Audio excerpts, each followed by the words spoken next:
जिस 500 रुपये की किराए के घर में मैं रहता था, आज मेरा लगभग 2.5 करोड़ रुपए का मेरा अपना एक बंगला है सर, छोटा सा। मिसिज अकेली रहती थी, तकरीबन मैं बाहर रहता था। तो मेरी मिसिज को घर में मेरी बेटी रो रही थी, क्योंकि माँ का दूध तो पीती नहीं थी। तो मेरी बेटी रो रही थी और मेरी मिसिज को जो है दूध खरीदना था मेरी बेटी को पिलाने के लिए। तो मेरी मिसिज के पास 30 रुपये नहीं थे। अच्छा। तो सर हमारे, मैं नाम नहीं लेना चाहता, हमारे पड़ोस में ही हमारे ही परिवार के कुछ लोग हैं। तो मेरी मिसिज उनके पास गई कि मेरी बेटी रो रही है, यार भाई वो आएंगे फील्ड से तो मैं आपको पैसे लौटा दूंगी। क्योंकि सर जब मैं इस बात को याद करता हूँ तो कई बार मैं खुद थोड़ा मतलब आंसू आ जाते हैं कई बार आपको। जब मैं स्टेजों पे भी बहुत कम अब इसको मैंने बताना बंद कर दिया है। तो उनको पैसे मिल तो गए 30 रुपये, लेकिन उनको बोला गया कि भाई वो सारा दिन आवारागर्दी में घूमता है, ठेला क्यों नहीं लगा लेता, वो मजदूरी क्यों नहीं कर लेता जब बच्चों के लिए दूध के पैसे नहीं है। तो सर ये घटना मेरे घर पे घटी। उधर से मैं किराए के लिए पानीपत में खड़ा हूँ। तो जब मैं रात को अपने घर पहुँचता हूँ तो मेरी मिसेज ने मेरे को जब ये स्टोरी बताई, मेरा मन था कि मैं अब की बार मिसेज को बोलूँगा कि यार ये कैसे दिन आ गए। लेकिन जब मेरी मिसेज ने मेरे को ये बातें बताई तो मेरा खुद का मन एकदम उदास हो गया और मैंने अपना उनको नहीं बताया कि मैं भी ऐसे करके आया हूँ। तो इस तरह के हादसे सर जीवन में घटे। और मिसेज ने जब ये बात मेरे को बोली, जब ये मेरे को बताया, तो बड़ा मैं आंखों में आंसू आए और एक जुनून सा सवार किया और मैंने हिम्मत नहीं हारी। मिसेज के गले में एक गोल्ड की, एक मैंने शादी में एक छोटी सी चैन दी थी उसको। तो उसने कहा कि अगर इससे काम चलता हो तो चलाओ। तो मैंने उसको, आज भी याद है, मैं यहाँ पे इंटरव्यू में उसका नाम नहीं लेना चाहता हूँ, मेरे गुहाने में रहते हैं, डॉक्टर हैं, उस डॉक्टर को मैंने वो गोल्ड की चैन बेच दी सर। मैं ये आपको बिल्कुल नहीं कहूँगा कि आप कुछ इस तरह का काम करें, लेकिन जो है मैं मैसेज ये देना चाहता हूँ कि आप लाखों रुपए महीने के सपने देखते हैं, करोड़ों रुपए कमाना चाहते हैं, और उसके लिए आप जो है मतलब छोटी छोटी चीज़ों को बहाने बना के छोड़ के भाग जाते हैं बिजनेस। दोस्तों अगर हम 10,000 रुपये की नौकरी करते हैं तो सारा दिन हम जो है 8 से 5 ड्यूटी करते हैं, बॉस की धमकियाँ सहते हैं, सारी चीज़ें करते हैं। अगर आप 1 लाख रुपए या 10 लाख रुपए महीने की बात करते हैं सर, उसी तरह का आपको काम भी करना पड़ेगा। उसके लिए आपको सेक्रीफाइस भी करने पड़ेंगे सर। ऐसा नहीं है कि भाई डायरेक्ट सेलिंग कोई जादू की छड़ी है और आपने हिला दी तो आपको पैसा आ जाएगा। तो मैंने बेचा वहाँ पे और मैंने उस चैन के माध्यम से कसम खाई कि ज़िंदगी में पीछे मुड़ के नहीं देखूंगा, बहुत बड़ा काम करूंगा।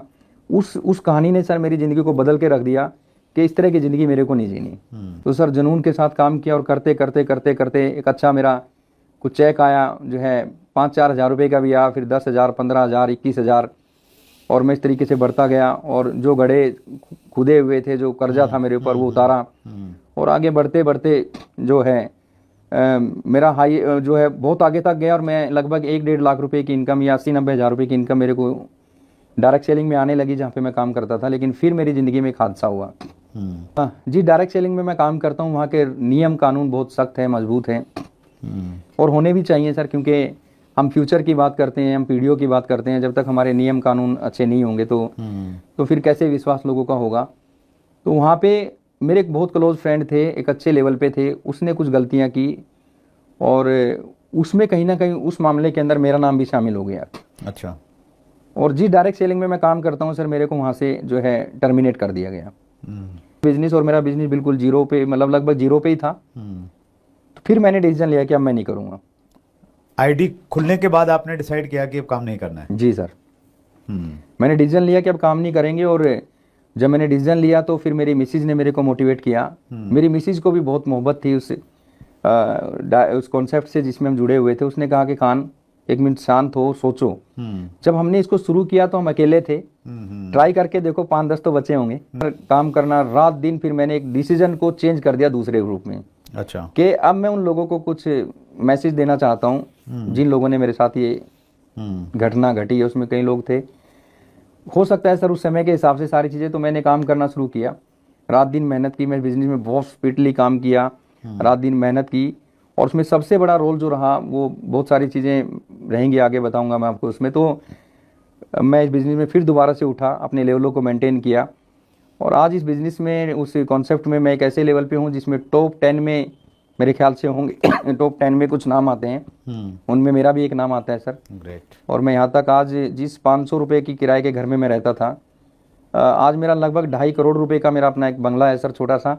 उसमें मेरा अपना एक स्विमिंग पूल है, मेरा एक गेस्ट हाउस है। क्या बात। जो मेरे सीनियर लीडर आते हैं तो मैं उनको होटलों में रुकाना पसंद नहीं करता, मेरे पास ही रुकते हैं, ऑल ओवर इंडिया से आते हैं।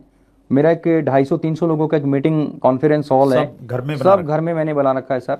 और एक ऐसी ज़िंदगी, एक अच्छी ज़िंदगी जो है मैं जी रहा हूँ और बड़ा मज़ा आ रहा है।